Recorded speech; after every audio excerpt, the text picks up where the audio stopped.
Kia ora. My name is Tina and I'm a PhD candidate in law.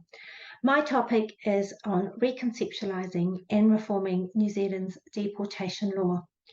Now, deportation is the situation where an immigrant is forcibly required to leave New Zealand. My interest in deportation law arose from acting on deportation cases. And on my slide, you can see four very different scenarios. The first involves international students. An international student may be deported from New Zealand for simply working more hours than what their student visa allows. The second situation shows a picture of an immigrant stealing food. Now, this might remind you of a case in the media where a Filipino man and his family were liable to be deported from New Zealand on Christmas Day. He was guilty of using false addresses to claim extra food vouchers during the COVID-19 lockdown. He was unable to work, and government assistance at the time did not extend to migrants on temporary visas.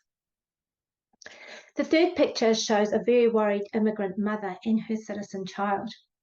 In some deportation cases, deportation of an immigrant parent may result in the constructive deportation of a New Zealand citizen child.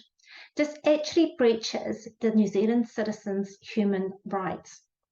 Now, the final picture shows a murder scene. Now, a lot of us would agree that if someone comes to New Zealand and commits a serious crime, then they should be required to leave. However, cases like this are never as straightforward as they seem. In some cases, the immigrant has lived in New Zealand most of their life, and requiring them to leave means they get deported to a country where they lack family and social support structures to ensure a proper rehabilitation.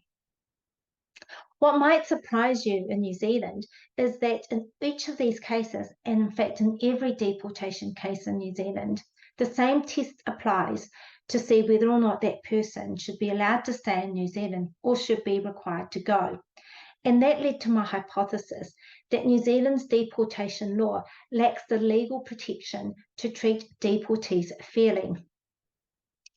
New Zealand's law should be reformed to provide greater differentiation between the different types of deportees. And New Zealand, in a way, needs to reconceptualize deportation, and we need to regard deportees in a different way. I believe that New Zealand is a country with a great social conscience, and I believe that we should reform our laws to provide better protection for deportees. Thank you for listening.